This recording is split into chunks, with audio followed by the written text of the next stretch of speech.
Good afternoon. Good afternoon.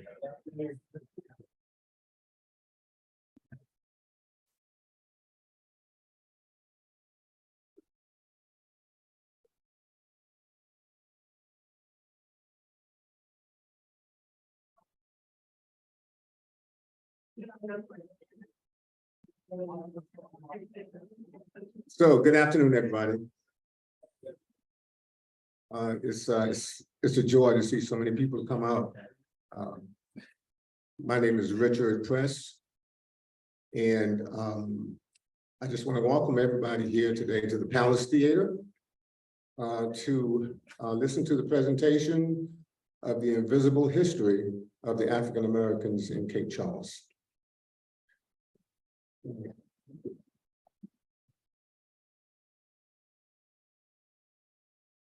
I did hear one lady say a little while ago that she really didn't have to be here because she lived it, so she already knew. Okay. I was born in Chariton, Virginia, but I went to elementary school in Cape Charles Elementary School up to the 3rd grade. And so a lot of the history that we're going to look at tonight and hear about tonight was part of my history also in coming up. It was a great time to be born, and I'm glad that I went through the history that I did. And to be standing up here this evening, to have gone through what I have gone through is a remarkable experience for me. And I think it's a statement and a testament to how Cape Charles has changed over the years. And as I've always said, that you can't change history, but you can change people. And this is a testament to how things can change for the better.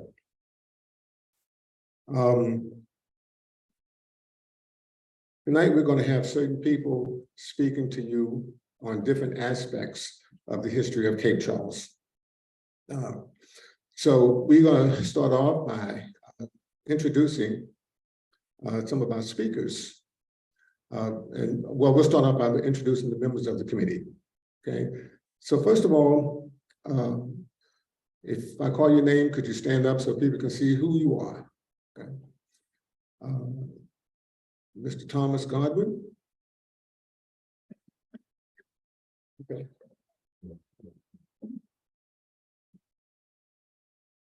Mrs. Juanita Godwin.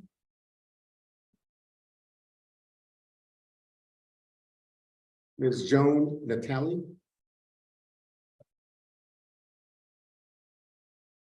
Back here in the back. Okay. Mrs. Manny Pellison. And of course, Richard, so that's me. And Dr. Paul Bibbins.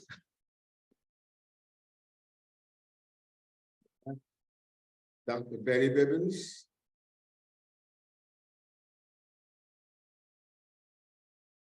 Dave Wilcox.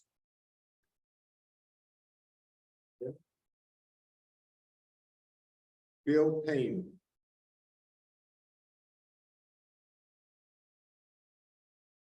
Karen Davis.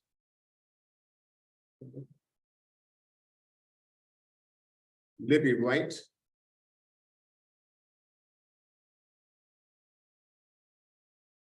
Albie Powell.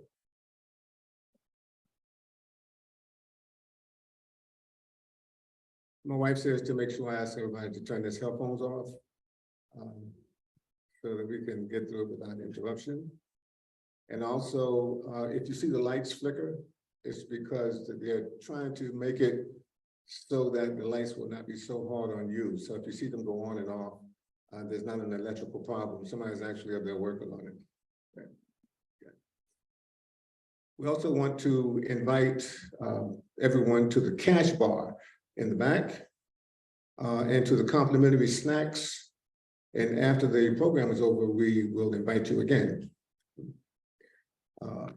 So the first person that we want to introduce is Diane Dawson, who will talk to you about how the project evolved and what it aims to accomplish.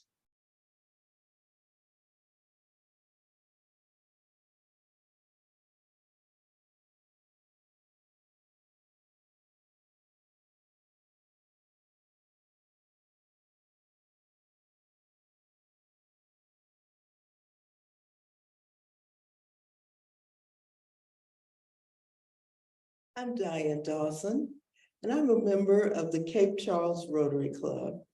And we're here today to officially launch the Invisible History Walking Tour. Medi has asked that I share her words with you about how this all came about, and it is my absolute pleasure to do so. But before I do that, let me start by acknowledging Medi Pelliser, the founder of this project and the inspiration behind all of the work that the group of dedicated volunteers have done over the last 27 months to bring us to this launch today. Medi.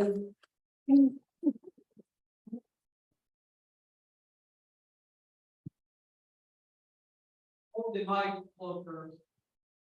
I should have asked, could everybody hear me? Can you hear me now? Okay, all right.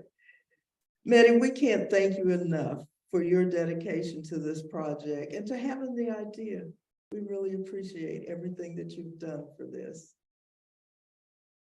Medi asked me to share with you the history of the walking tour. As many of you know, Cape Charles has a walking tour brochure about the town's Victorian architecture and historic sites. However, there's hardly any mention of the African-American sites that have existed since the founding of the town and that thrived during its golden era. Medi became aware of this gap in historical information after a chance meeting with a lifetime resident of Cape Charles, our friend and neighbor, Thomas Godwin.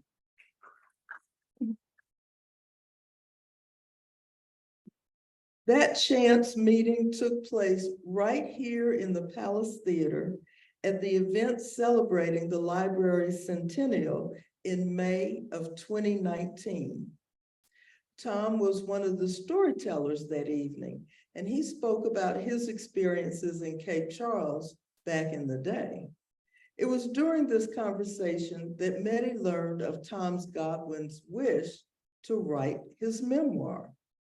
He was celebrating his 82nd birthday, but he had never written a book and wasn't quite sure how to go about it. Medi was so interested in the stories that Tom was sharing that she offered to write the book, which would become Tom Godwin's memoir, as told to and written by Medi Pelliser. The book was published in October of 2020 and is titled Invisible History, Growing Up Colored in Cape Charles, Virginia. But Medi didn't stop at writing the book. She realized during the process of writing the book that there were other African Americans in Cape Charles with stories to tell. And these stories would contribute to this rich history of African Americans and their lives and contributions to the town of Cape Charles. At the time, Medi was a fairly new member of Rotary International, and she asked the Cape Charles Rotary Club to support a project that would uncover this missing history. The goal was to make that history available to the public by creating a walking tour of significant African-American sites in Cape Charles and detailing the stories of individuals associated with each location. In February 2021, the Cape Charles Rotary Club approved the project, and Medi chaired a 10-member committee composed of Rotary members. And you met the committee earlier when Richard introduced them. I'm going to share their names again, but you don't have to stand up this time. Walter Childs, Bill Murphy, Joan Natelli, Bill Payne, Stan Plowden, Cape Charles Rotary Club President Jim Rich, Paul Strong, Reggie Widgeon, myself, Diane Dawson, and of course, Thomas Godwin and Medi Pelliser. These were the Rotarians that were involved in the initial stages of the project. Once the committee was formed, we rolled up our sleeves and got to work.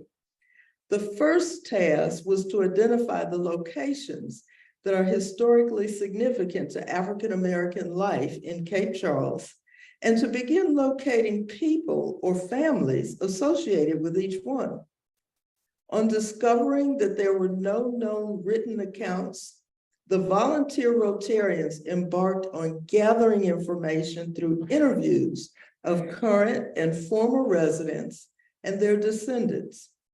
A tremendous amount of work was done to compile their stories, pictures, and artifacts as oral histories, incorporating them into this walking tour. The Invisible History Walking Tour tells the story of the African American community in Cape Charles. It is designed so that those who live here and who shaped that history will be remembered and their accomplishments acknowledged. Examining this past and bringing to light this historical information will create awareness of contributions of African Americans to the town's development and progress. The full community benefits from knowing this history and from learning about the African American educators, entrepreneurs, doctors, lawyers, artists, authors, spiritual leaders, community leaders, and so much more.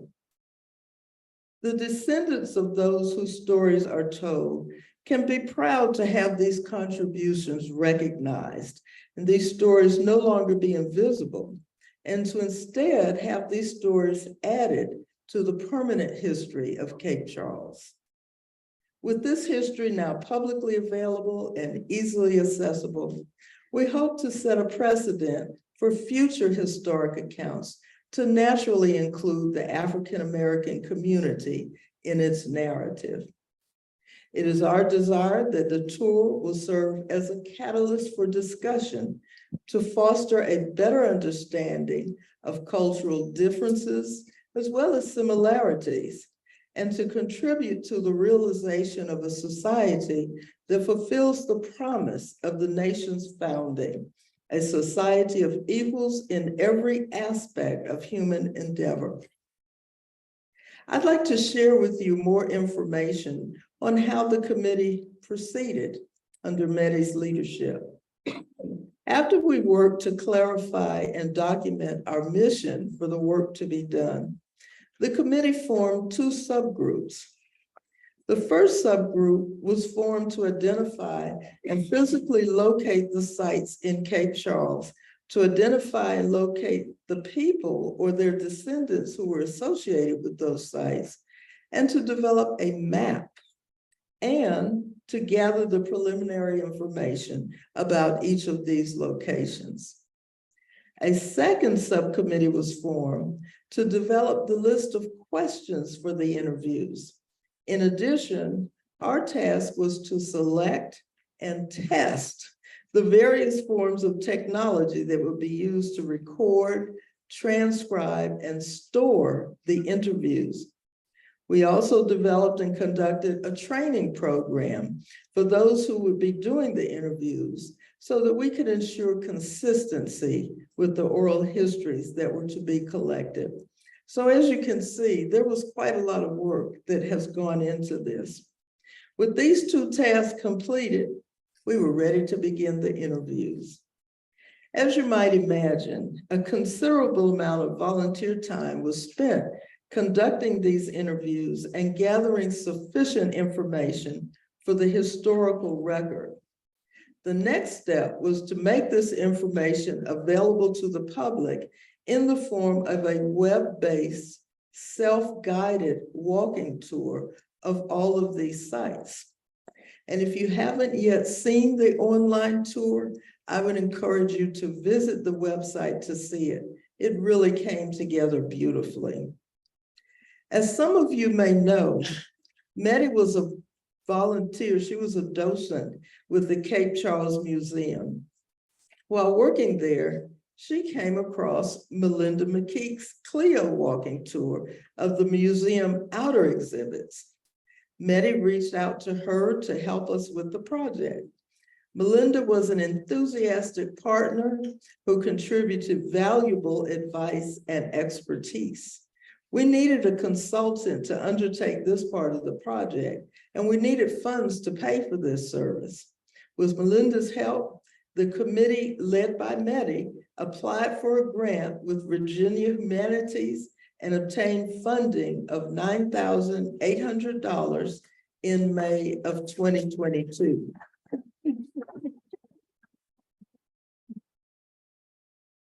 This allowed us to hire Allison Blakeman as our consultant to complete the project.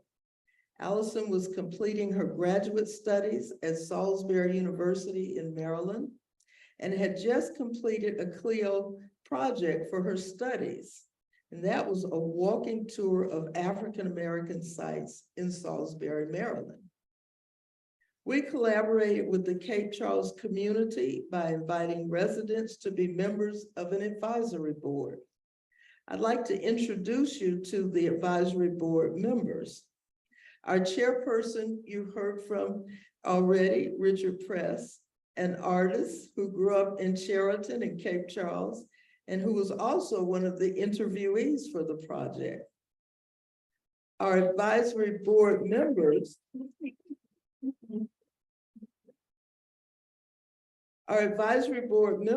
are Dr. Paul Bibbins, educator, Apostle Irvin Jackson, who leads several Mount Sinai Gospel Tabernacle churches on the Eastern Shore, Mr. Alvy Powell, an opera singer who has sung for several presidents of our country, Professor Walter Golson, Mrs. Juanita Brickhouse Godwin, a minister and retired educator, Ms. Tavia Griffin, who initiated the Cape Charles Elementary School Restoration Project, and Ms. Odell Collins, community organizer and educator who is a member of the Chesapeake Bay Bridge Tunnel Commission and who led the Alumni Association of Northampton County High School for many years.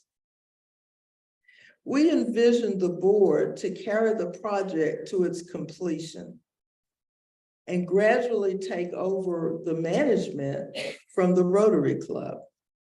The board can initiate projects such as encouraging African Americans to open businesses or restaurants on Mason Avenue, or to revive events like the May Day celebration, so loved by everyone who went to Cape Charles Elementary School, or to restore the Greenleaf Tavern and Mitchell Store as a gathering place to help make visible the African American community in Cape Charles. These are just a few ideas, and there are many other initiatives to ensure that African Americans will become a part of the news story of the town. With expanded knowledge by the public about the contributions of this group to the town's development and continuing progress, solutions will be found towards achieving social justice and in easing racial conflicts. The advisory board is continuing to explore partnership opportunities and support from our community. There are many groups and organizations with whom we would enjoy a partnership, such as the Cape Charles Museum and Historical Society, the Northampton Historical Society, the Cape Charles Memorial Library, the Eastern Shore Public Library, the Cape Charles Main Street, the Cape Charles Town Council, the municipal government, and the various Eastern Shore school boards, among the many community organizations who might mutually benefit from this effort.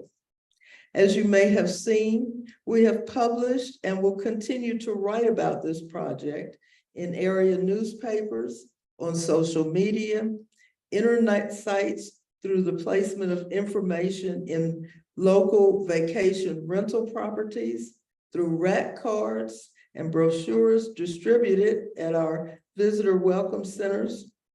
And we will continue to disseminate information and materials to community groups, to churches, and to other outlets as they are identified. Today, the Invisible History Committee and the Advisory Board are holding this formal launch of the walking tour of the invisible history of African Americans in Cape Charles. We are delighted that you have joined us for this historic event, and we thank you for coming.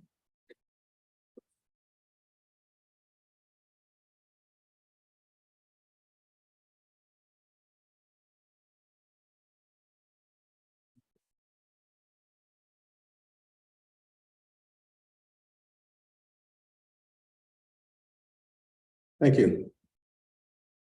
Before we go any further, there were a couple of names I wanted to recognize. Reverend Felton Sessoms, could you stand up, please?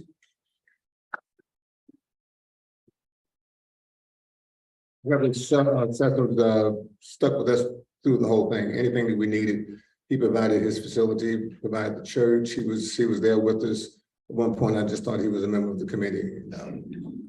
Square went. I also just wanted to recognize some people that helped us out along the way, kept our bellies full. Miss Valencia Powell in the back.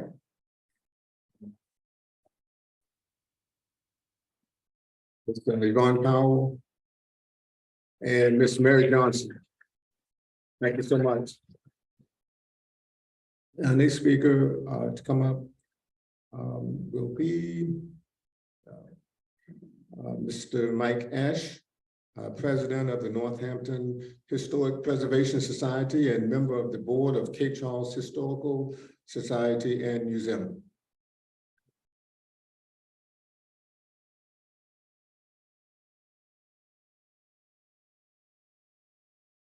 Thank you very much. It's my pleasure to be here.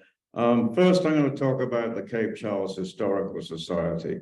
Our most prominent presence in the town is of course, the Cape Charles Museum, which I'm sure you pass almost on a daily basis. And I hope many of you have been in there to see exactly what's inside. The Cape Charles Historical Society is all about the preservation, documentation, presentation of the history of Cape Charles. And we have a lot of records, archives, documents, pictures. And some years ago, we embarked on a project of oral histories. Some of the longtime residents of Cape Charles came in and recorded their reminiscences of Cape Charles, and we documented them on tape and had them transcribed into a document format. And some of that material, I think, was what Meti used for her book, and it's available to anybody to come in and take a look and just acknowledge where you got it from, that it was courtesy of the Cape Charles Historical Society. Some years ago, not too many years ago, we did mount an exhibit for the Cape Charles Elementary School, often known as the Rosenwald School or the School Over the Hump. We had an extensive exhibit of that, and it was very well received. It was intended to only be there for one season, but we did carry it over for another season because of the acceptance of that exhibit. And I think we still have it, a documentary or a movie of it on our website, capecharlesmuseum.org, if you want to go and look at that. And we do strive to include the African-American history in our exhibits in the museum. Until recently, we had a case dedicated to the artifacts and items from the Mr. T.D. Jefferson store. We had a number of items that came from there, which I think were probably collected by Mary and Charles, can't remember the last name, but anyway, they had the Charmar antique store in town, and if you remember, right next to that store they had their own private collection of what they called a country store. So I think they collected a lot of those items, and we have had some of them on display in the museum. So that's really what we're all about, preserving the history of Cape Charles. And it's available. We have an extensive history. I can't tell you how many documents we have. And if you're doing research on any particular item, particularly as Medi did on the growing up Black in Cape Charles, it's an excellent resource for what is available. And if any of you have locked away in your archive somewhere, your latex and things like that, that might be of interest, we'd be happy to look them over and add them to our collection. So that's about it for Cape Charles Historical Society. Now, I'm also president of the Northampton Historic Preservation Society, which is a slightly different organization. We're really based up in Eastville. We're more about the preservation of buildings, supporting the preservation of buildings, and particularly on the Court Green. We were established 110 years ago as a branch of the APVA to preserve the 1733 courthouse on the Court Green. And right now, even though all that property is owned by Northampton County, we sort of oversee it. We provide the signage there and the interpretive signs in the buildings, so that it's a really good history of Northampton County, Eastville, and the Court Green. Another thing we do, which has become very popular, we have our lectures on the lawn. Those we go out to a historical site, usually an old plantation site or something like that. And we have Dr. Scott. He presents the history of the people who lived there, the history of the building, and the history of the property. And coming up later on this year, we're going to have one of our lectures on the lawn at the Cape Charles Elementary School or the Rosenwald School. So we're partnering with the Cape Charles Rosenwald School Initiative to present the history of that site. Another thing we're doing right now is restoring the 1907 jail in Eastville. And when that is finished, we're going to have an exhibit in there that really documents the history, not just of the jail and incarceration, but the history of jurisprudence really in Eastville and Northampton County. And I think you'll find some very interesting stories coming out of that, including those of the African-American community and people where justice was served as it should have been. And I think it should turn out to be a very interesting one. And we are going to highlight the African-American community in Northampton County in that exhibit.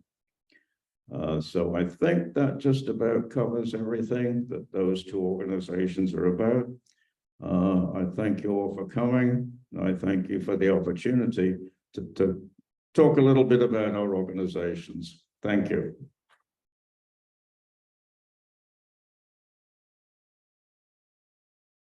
Thank you. Just for the record, sometimes you'll hear the term Rosenwald School, and sometimes you hear Cape Charles Elementary School. They're the same thing. But when we grew up, we never knew anything about a Rosenwald School. We always called it Cape Charles Elementary School. But later on, we found out what the Rosenwald School was. So, by the way, if you went to the Cape Charles Elementary School, if you're in here, could you stand? Cape Charles Elementary School students.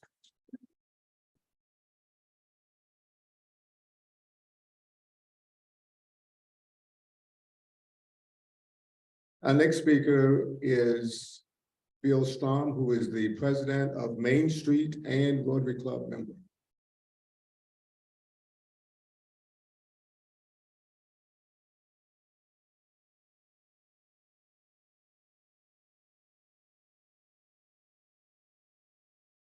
Good afternoon. As alluded to, I'm Bill Stram, and I'm here today representing the Cape Charles Main Street as its president. And also, as was mentioned, I am a member of the Rotary Club of Cape Charles, and thank you for all those Rotary Club members that are here today and for your attention to this project. Cape Charles Main Street has been in existence since August 2017. We are a 501c nonprofit organization. We are one of 28 designated Virginia Main Street communities. And we are also an accredited Main Street America program. And there are 862 accredited Main Street programs throughout America. So that's a big accomplishment in such a short time frame. So Cape Charles Main Street's mission is to create a vibrant an attractive downtown that preserves historical character, encourages economic development, and enhances the quality of life. Our Main Street district is comprised of Mason Avenue starting at Bay, all the way down to the entrance to Cape Charles on Stone Road.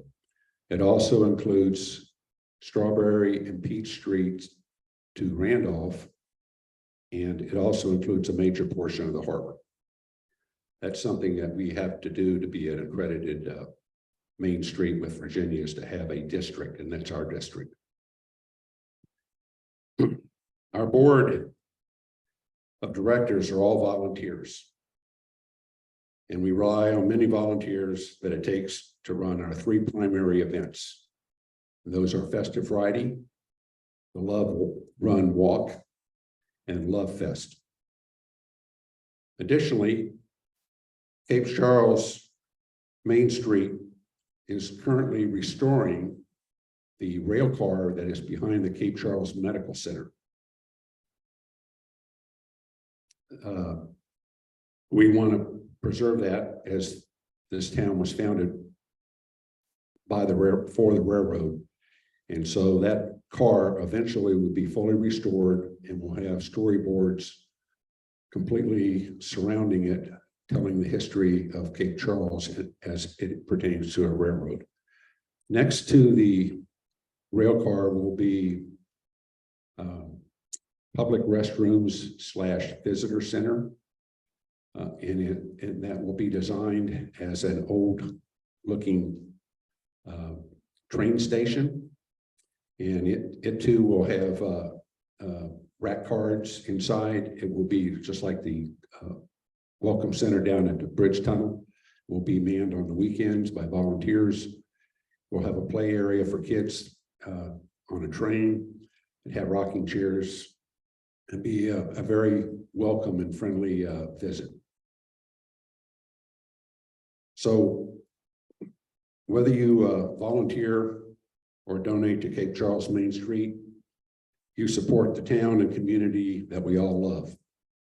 We employ our resources to strengthen our local businesses, beautify our town, improve our infrastructure, and create community-centric events. Speaking of the Cape Charles Main Street Board of Directors, we are excited that Medi and the committee have done such a wonderful effort in bringing the Invisible History walking tour to fruition. Thank you, Medi, and all the committee members for adding this new project for all residents and visitors to enjoy and remember. As an aside, Cape Charles Main Street is in the final development of a Mason Avenue historic walking tour that begins at the pavilion on Bay Avenue and proceeds down Mason Avenue to Rayfields. In between those two stops, there's a total of 15 stops. This will be on, not on the Clio app that you can use for Medi's tour, but will be on what we call the District, DISTRX app. This app also has other applications associated with it, such as shopping, dining, staying, plus other activities that can be added as needed. So we invite everyone to download the app for your personal use, pass it along to your friends. So thank you for attending, for your support to maintaining the historical charm of Cape Charles. Blessings to all. Thank you. Thank you.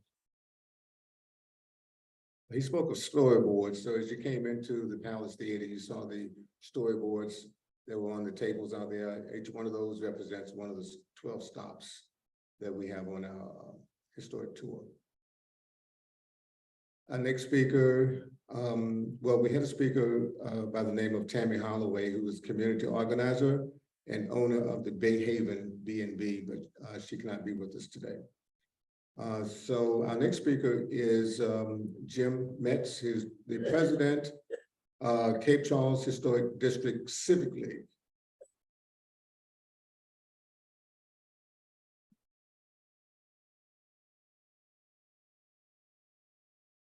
Okay, can everybody hear me? Okay, good.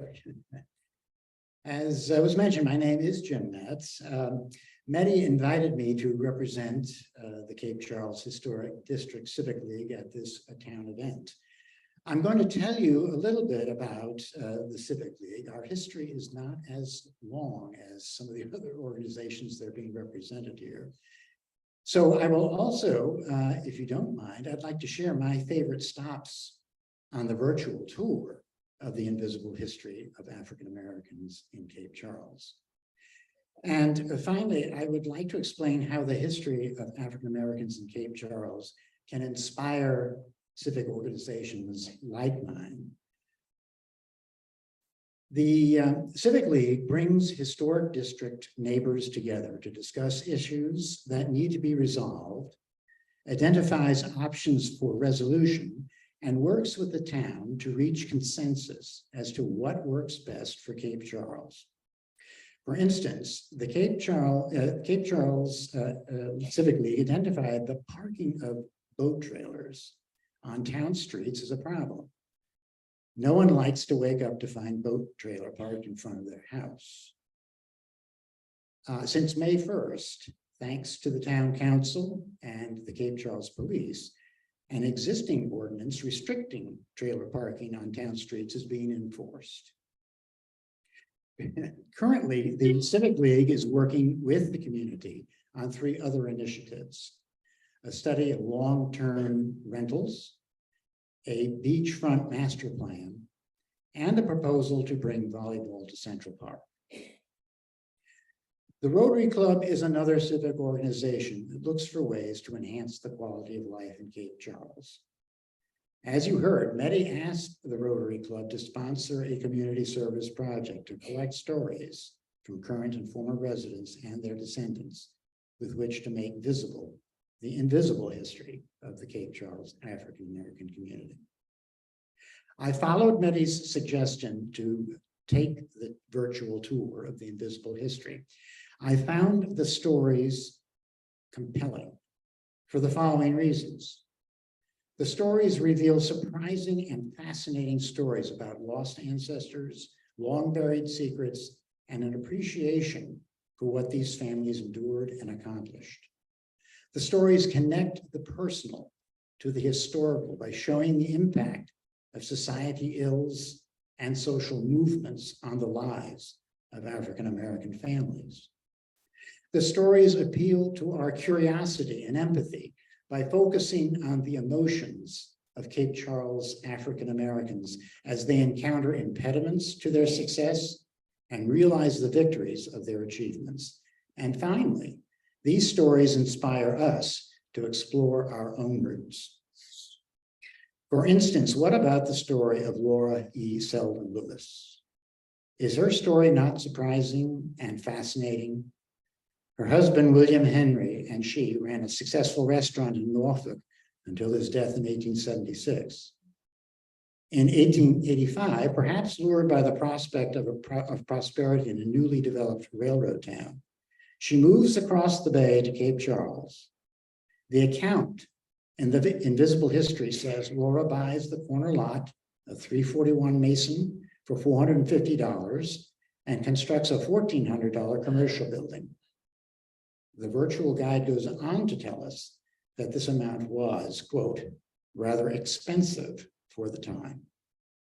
You will find out on the tour that Laura was a successful businesswoman, but the guide also tells us that Laura's is not the only story of Cape Charles's African-American entrepreneurs. The most famous native son of Cape Charles may be arguably Johnny Sample. Johnny played for the Baltimore Colts in 1958. That was the year the Colts played the New York Giants, the National Football League championship. I remember that game. My father and uncle were huge Giants fans. They were at Yankee Stadium to watch the Giants lose to the Colts in overtime. Johnny's story connects the personal to the historical. In his autobiography, Confessions of a Dirty Ball Player, Johnny remembers his father instructing him to, quote, stand up for what I thought was right. Treating Black players differently than their white teammates was not right. And Johnny said so to the National Football League commissioner. It likely cost him induction into the Pro Football Hall of Fame. The story of Lottie Cottrell Dent appeals to our empathy. In the 1920s, Lottie gave birth to 6 children, but the life of her 7th child ended tragically 1 month after the birth. The virtual guide will report that the death certificate listed 2 causes of death: diphtheria and no doctor. In 1940, Lottie moves to Cape Charles with her 2nd husband, David Thomas Spratley. It is then that Lottie Spratley begins her career as a midwife. The writer of the Invisible History Guide believes that the heartbreaking loss of her 7th child led Lottie to become a midwife. During the course of her career, Lottie delivered some 800 babies. One would think that Lottie would have been lauded for her contribution to reducing infant mortality. But Lottie, like many midwives in the mid-1970s, was forced out of practice. On the tour, you will find out which group was responsible for that. The walking tour of the invisible history of African Americans in Cape Charles will inspire you to explore your own roots. In fact, the stories of the African American community coming together to provide schools for their children should inspire organizations like mine with the power of civic pride and determination. T.D. Jefferson and his wife, Maddie S. Kellum, pioneered this effort in the 1890s when they organized community leaders and church groups to open the town's first school for African American students. Over the next 3 decades, the African American community pushed for a public school for their children. Finally, in 1928, with a seed grant from the Rosenwald Fund, organizations like the First Baptist Church and the Cape Charles Public School League led the community, pulled their resources together to build the Cape Charles Elementary School. The school educated Cape Charles's African American students for nearly 4 decades before closing in 1966. The legacy of these civic groups lives on. As you know, in 2019, another community effort, the Cape Charles Rosenwald School Restoration Initiative, was begun to reopen the Cape Charles Elementary School as a community facility with spaces and exhibits that honor its history, alumni, and community. Let me close by congratulating Medi and the Cape Charles Rotary Club for documenting the invisible history of African Americans in Cape Charles. It is a gift to the entire community. Thank you.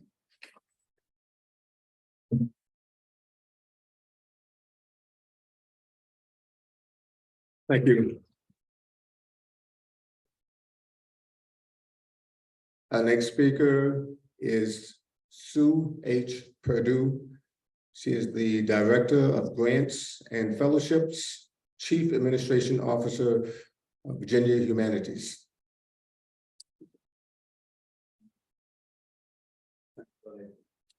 She's on it. Okay, thank you. Well, our next speaker then is Mr. Adam Carney, Mayor of Cape Charles.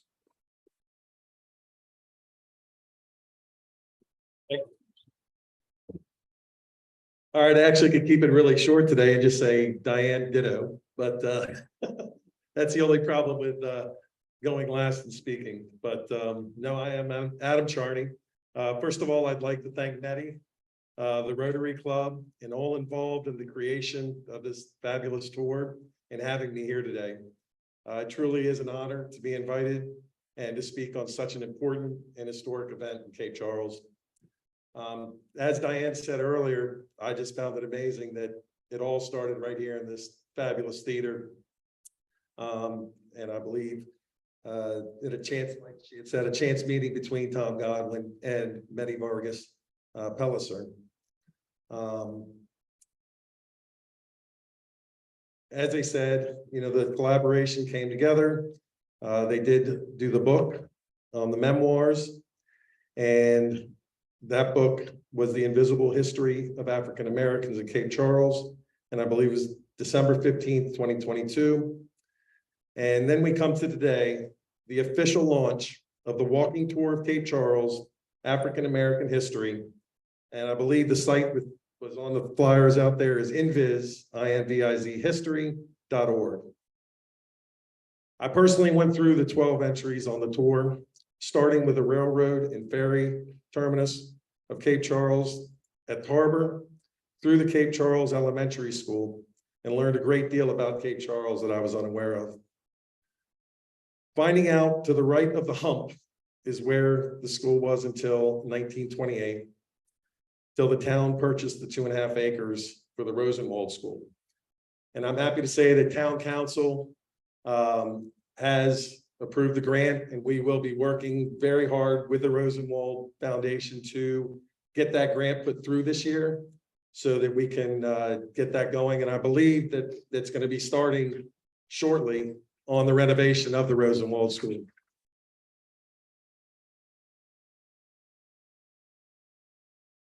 The Invisible Tour itself has truly just piqued my interest, just being a lover of Cape Charles.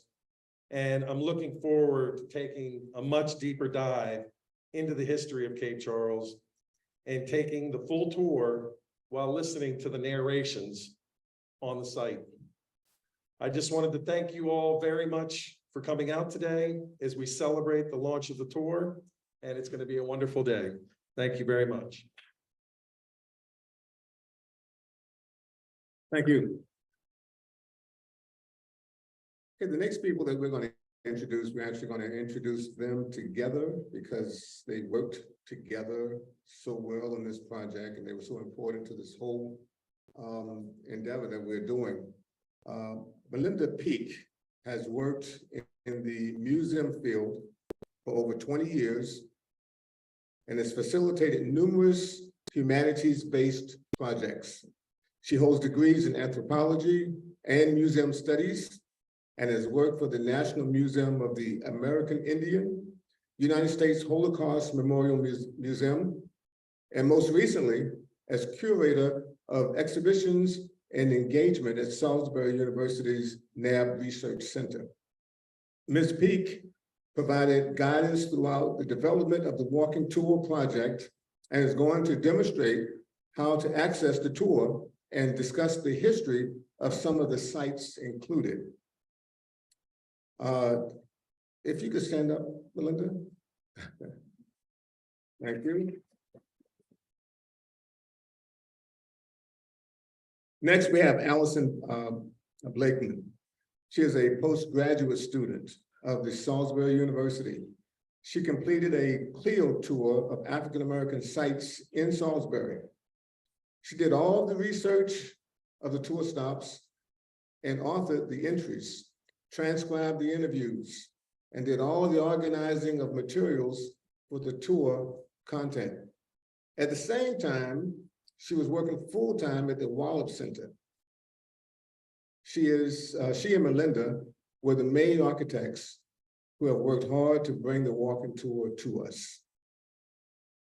And we just want to thank you so much because you need an organization when you're doing something like this. And they didn't allow us to skip a beat. So with that being said, I'll present them to you now.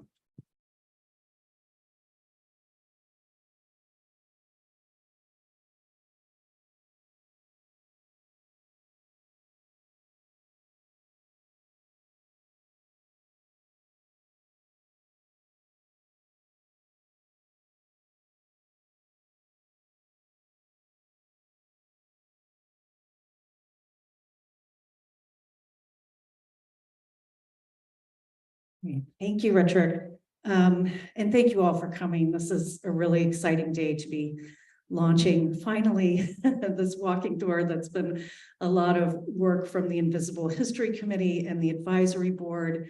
And it's great to see it all come together and launch it to the public. And it's been just great to be involved in this project. So you're probably wondering, how do we get to this tour? How do we take this tour? So I'm going to walk you through it a little bit so you can see how to access it. There's a couple different ways. But first, I wanted to talk to you a little bit about the app that we use to create the tour, and that's Clio. And brownie points for anybody who can tell me what Clio comes from. Is it? I think that was my husband. That doesn't count. She was the Greek muse of history, so that's where the name comes from. And it's an educational both website and mobile app that was developed in 2013. And it links people to just thousands and thousands of historical sites, virtual tours, driving tours, heritage tours around the country. It was developed by a history professor at Marshall University. And so it was really designed for classroom use, but now it's been around for 10 years. It's its own nonprofit organization. It's managed by a university. And one of the best parts is it's absolutely free. It's open source. So any of the public can access it for free, and creators can create content for free as well. And it's also searchable by location, title, topic. So we're hoping, you could be in Missouri, and if you're interested in African-American history, you could do a search and our tour would pop up, and hey, maybe that person wants to come to Cape Charles and see it because that's their interest. So how do you access Clio? There's a couple different ways, and I don't know if most people got this rack card when you came in. And if you do, the easiest way to get to the tour is there's actually a QR code on the rack card. So if you just, image that with your phone, the link should pop right up, and that's going to take you directly to the tour. The other way, if that doesn't work for you, you can do the Inviz history. So that's INVIZ history.org. Put that in your web browser, and it's going to take you right to the tour. You can also access it through, and I would recommend this, a mobile app. There's a downloadable app you can put on your phone or tablet, and you can do it. It's both available for Apple and Android. It's totally free.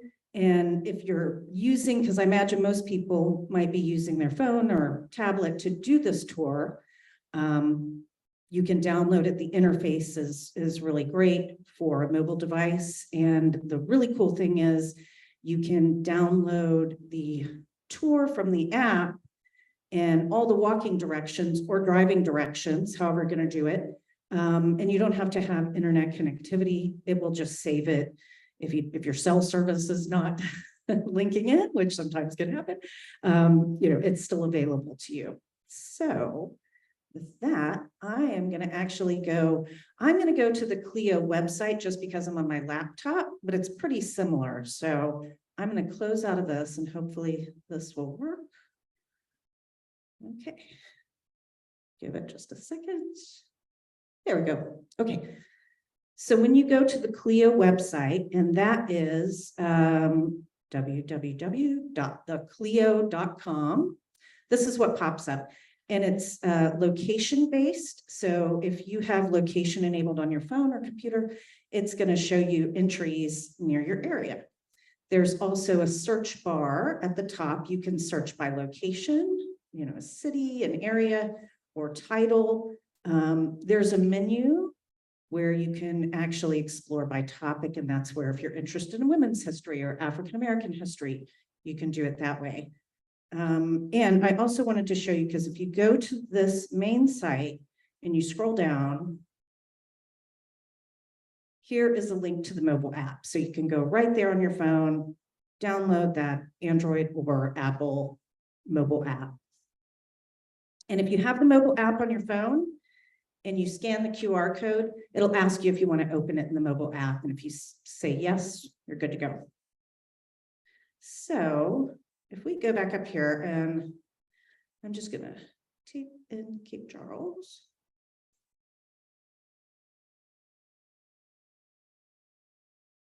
Okay. So it's going to give you some search options. You can search for everything, and you can see there are other entries in Clio. So if you're interested in history, just exploring the website to see what is out there. There's other sites in Cape Charles on the Eastern Shore.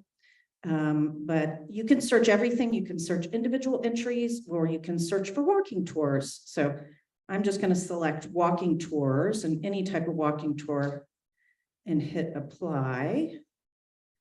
And ta-da, here's our tour. Pops up first one, which is great. So if I click on this,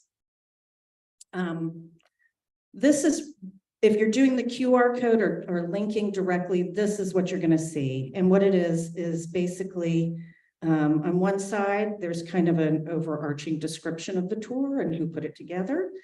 And if you scroll down, you've got the whole tour map, which is really nice. And you can see a lot of thought went into, we wanted this to be a walkable tour. If you have mobility issues, you can certainly drive it, use a golf cart, but we really wanted people to be able to walk. So how do they visit the sites and what's the most logical way to do that? So we kind of designed it as a loop. So it really starts with the railroad and ferry terminus. You work your way down Mason, up Fig, loop around, to Washington and Jefferson, and then come back down Strawberry Street. And the idea, the last stop on the tour is Cape Charles Elementary, which is over the hump. It's a little bit of a hike for some people. So the idea is you could park your car on Mason Avenue, or if you're on your golf cart, and then go over to Cape Charles Elementary for your last stop. And then here on the left side, you see the 12 stops that are part of the tour. And all you have to do is hit start. It's going to take you to the first stop on the tour, the railroad and ferry terminus. And each of these entries is, it's really easy to navigate. I think they're all have the same sort of information. And the first part is an introduction. So let's say you're in a hurry or you just want the broad overview.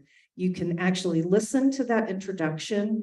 There were members of the community who graciously volunteered to narrate those introductions. So it's wonderful to have people from the community actually reading those stories. And so you can actually engage with their voices really and hear their voice.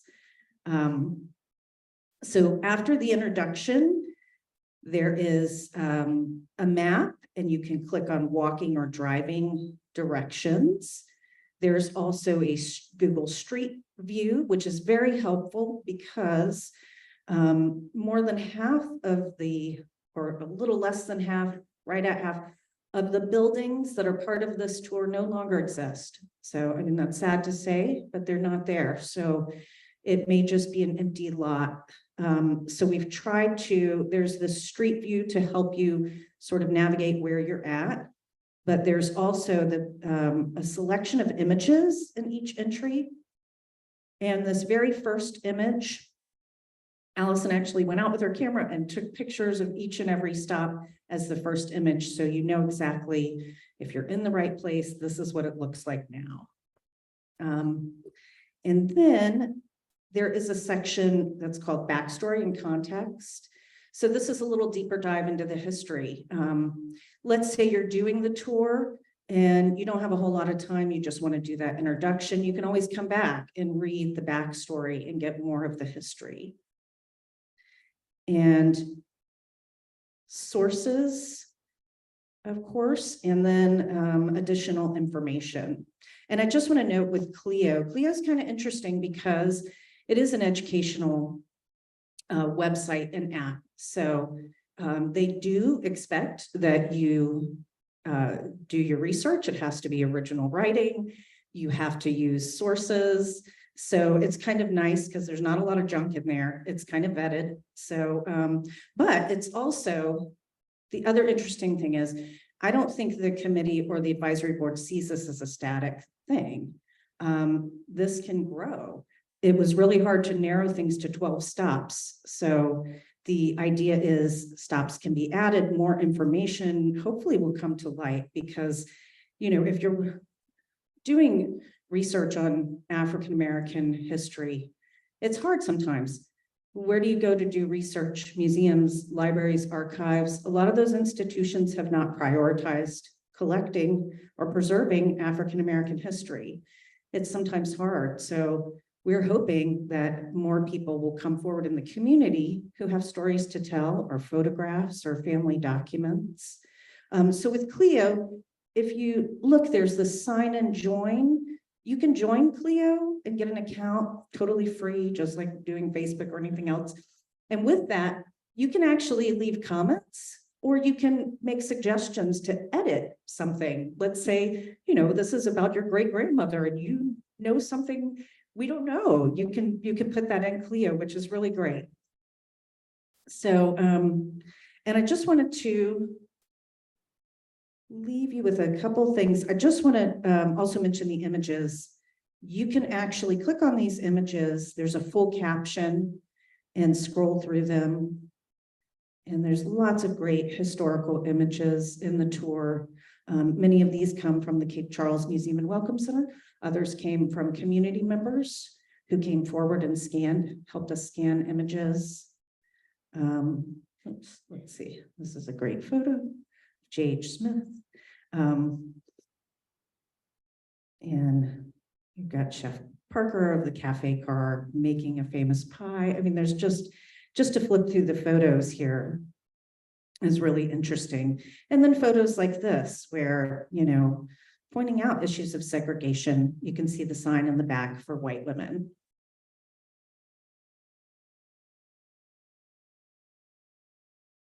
And then the last thing I'm going to do before Allison comes up and tells you, she's going to go through a couple of the stops in a little more detail, but I did want you to hear, you'll see two audio files at the beginning of the entries. It's the author uploaded audio that you want to listen to. The other is a crazy computer voice. It's bad. So, but I thought I'd just share with you. So, Mr. Albie Powell volunteered to do the reading for this entry, and I just thought I'd play it and let you get a taste for what this is like. Only a few scattered railroad cars and segmented remains survive of a once expansive railway. It is easy to miss why Mason Avenue became Cape Charles' focal point from the late 19th to the early 20th century. When the New York, Philadelphia, and Norfolk Railroad, NYPN, built a terminus here in 1884, business rolled into Cape Charles, creating a nearby Main Street to serve as a commercial hub. At its prime, the land across from Mason Avenue housed terminuses for both the railroad and the ferry, annually transporting over 2 million passengers. These transportation industries and, in turn, Cape Charles prospered very quickly, drawing people to live and work in the rapidly growing town. Countless long-time and former African-American residents of Cape Charles have a relative who worked for the railroad or the ferry. Positions with the NYPN Railroad and Virginia Ferry Corporation, Little Creek Cape Charles Ferry provided higher paid positions for African Americans than other employment outside of the household or the fields. Many African Americans moved to Cape Charles for the sole purpose of working in these industries. Segregation limited employment opportunities for African Americans, but the railroad and the ferry industries provided a means to support families and build lives in Cape Charles. So it's not often you get a famous opera singer who can narrate your tour entry. So sorry to put you on the spot, Albie, but I just wanted to share that. And now I'm going to turn it over to Allison Blakeman, and she's going to walk you through a couple of the tour stops.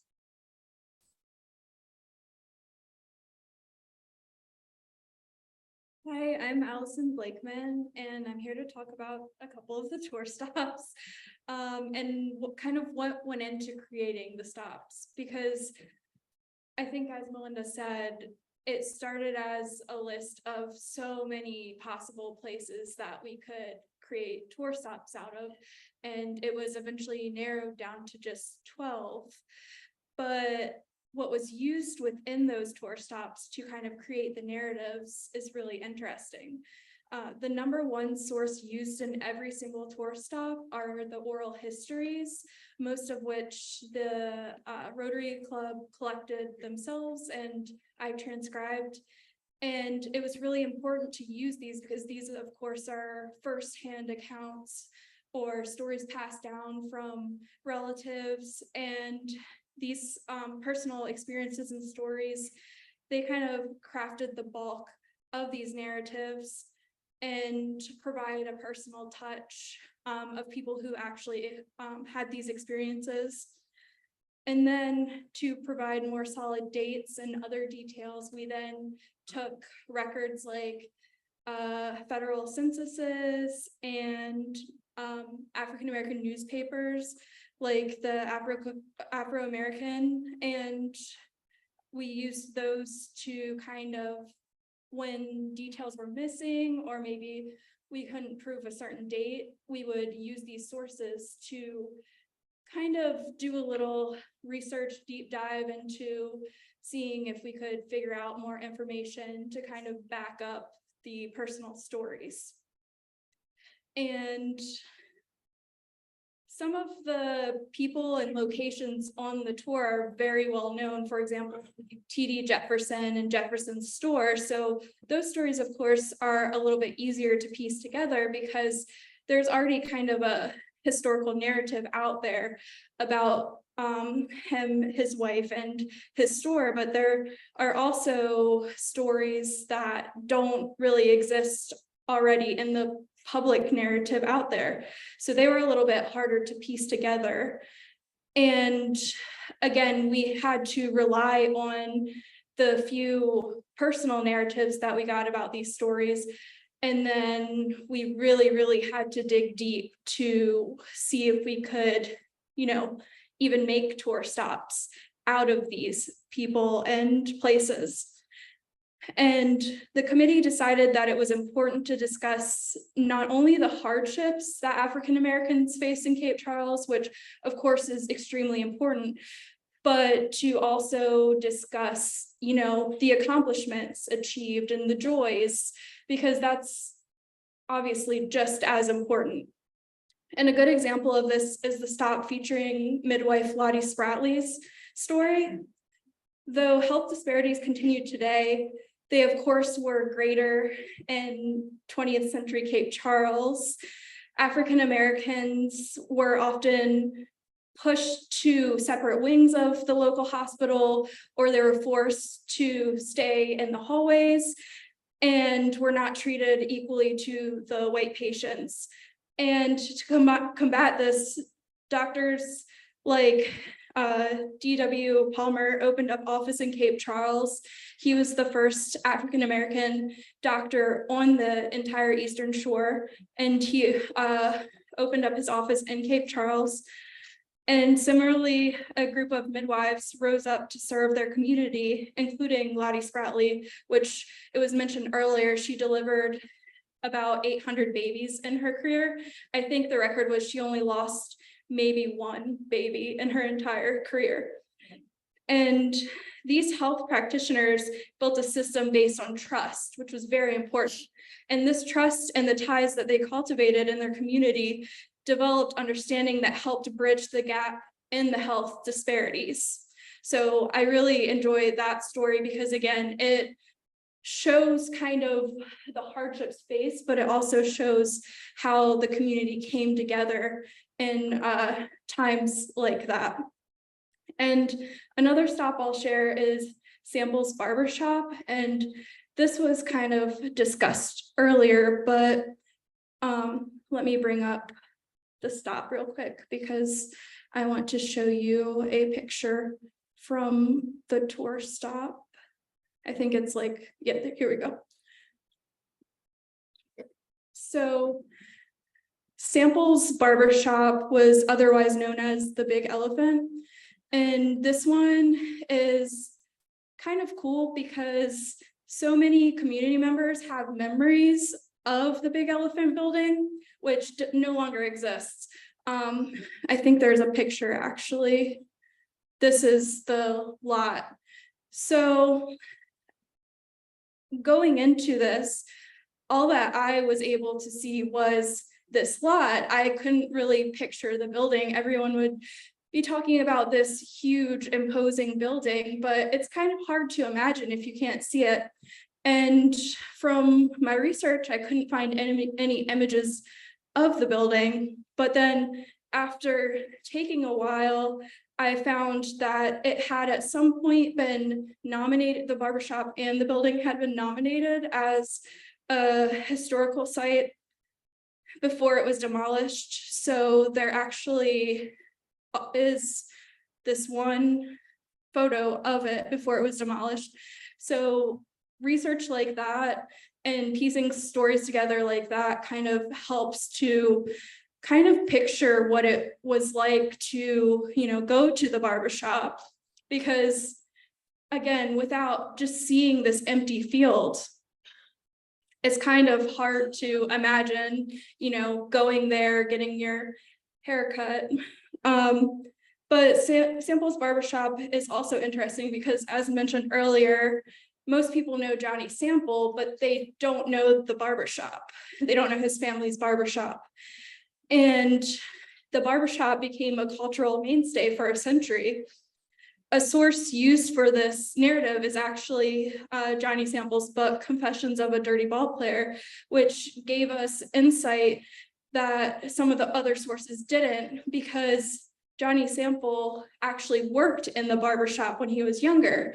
So it provides just important insight of someone who actually experienced the barbershop. And it comes from a kind of interesting source since he was, you know, a famous football player. And this stop contains a similar theme of the community overcoming hardships, because lawmakers repeatedly called for reform of what they deemed as unsanitary conditions in barbershops and beauty shops, and started kind of demanding licensure.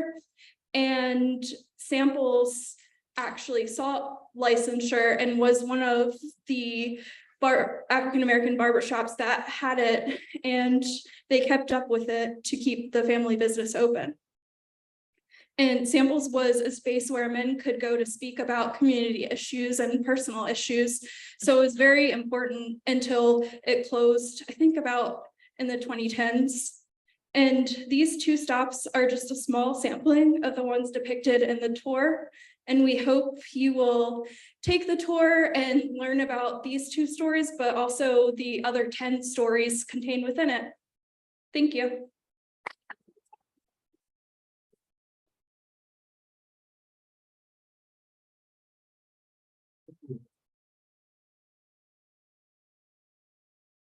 Thank you. That is an education in itself.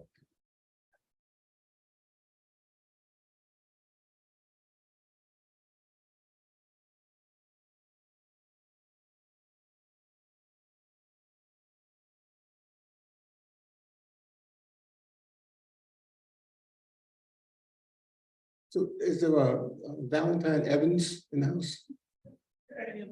Oh, there we go. Okay. Just want to make sure that we recognize you, because you were one of the ones that also helped the committee and helped also feed us when we had our committee meetings, and also participated in a verbal way to help give us information. So thank you so much. I don't know if you were here.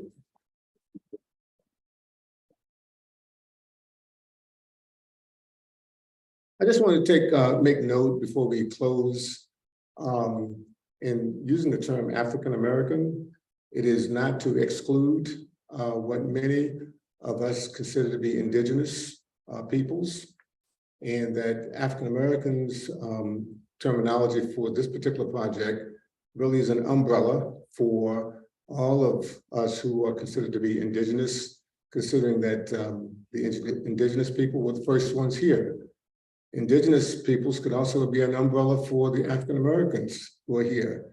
But considering we only had to use one title, we wanted to make sure that you knew that one does not exclude the other, and that we wanted to make sure that we recognized both entities for those people who consider and title themselves whatever name they want to be entitled.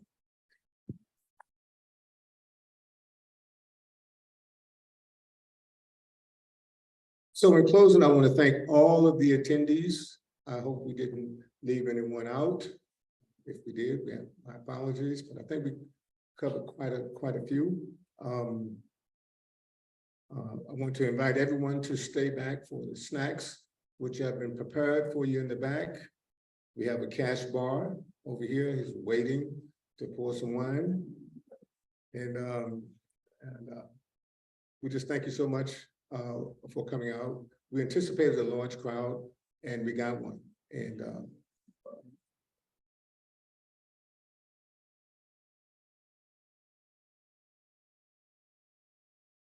so Leslie, Maddie, would you like to say something?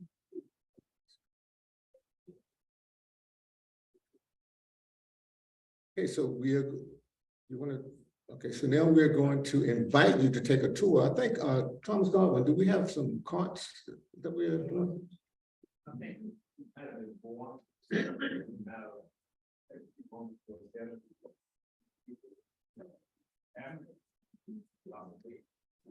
So people that want to take the tour? If it's not raining, okay.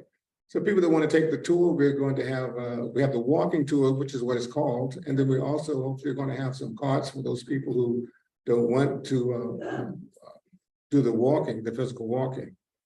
So at this point, we have food, we have a cash bar, and we have the walking tour that can be commenced.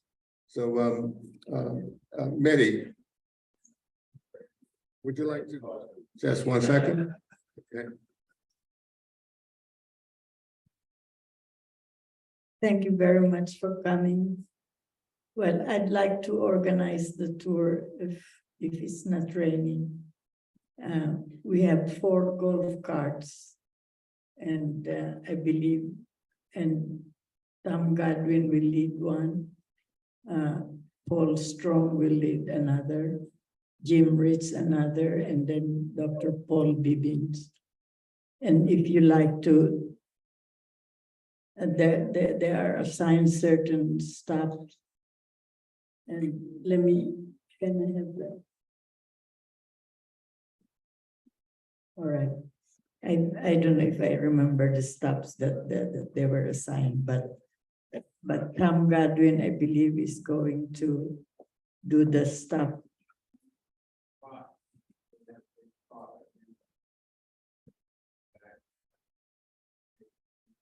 So how many can you accommodate?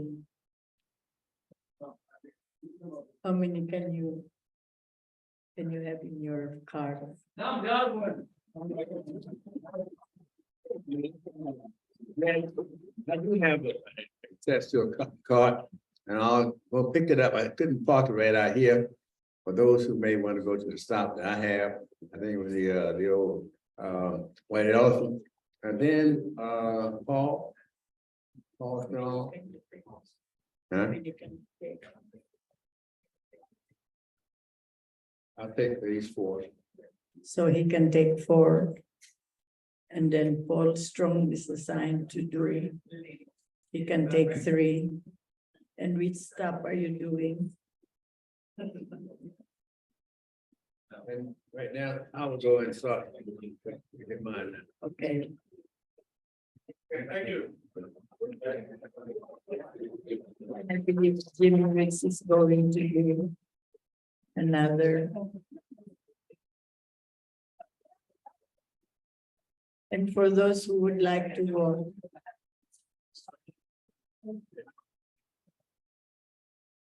Joanne Natalie will lead one. And Stan Loudon will lead another.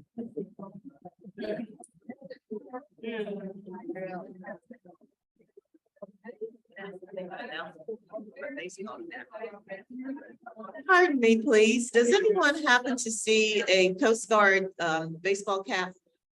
Thank you kindly. I'll come for it. Everyone is invited to stay for that.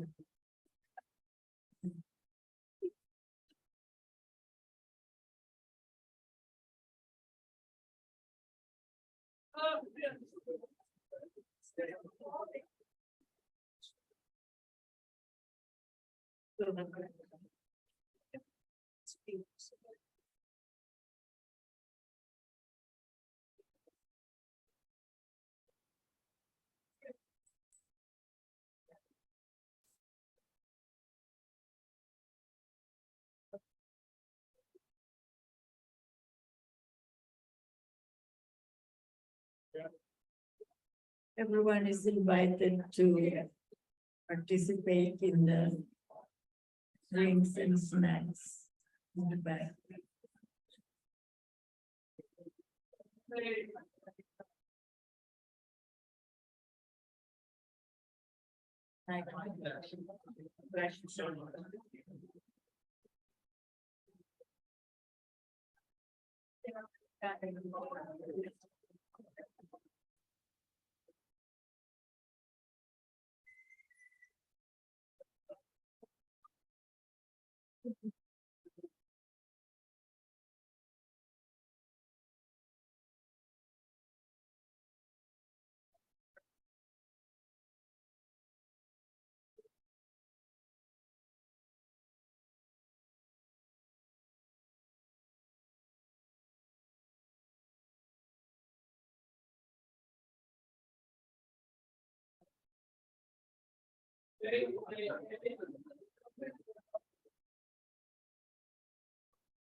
Oh, is that you? Oh, it's me too. I may just go home, so. Okay, Yeah. yeah.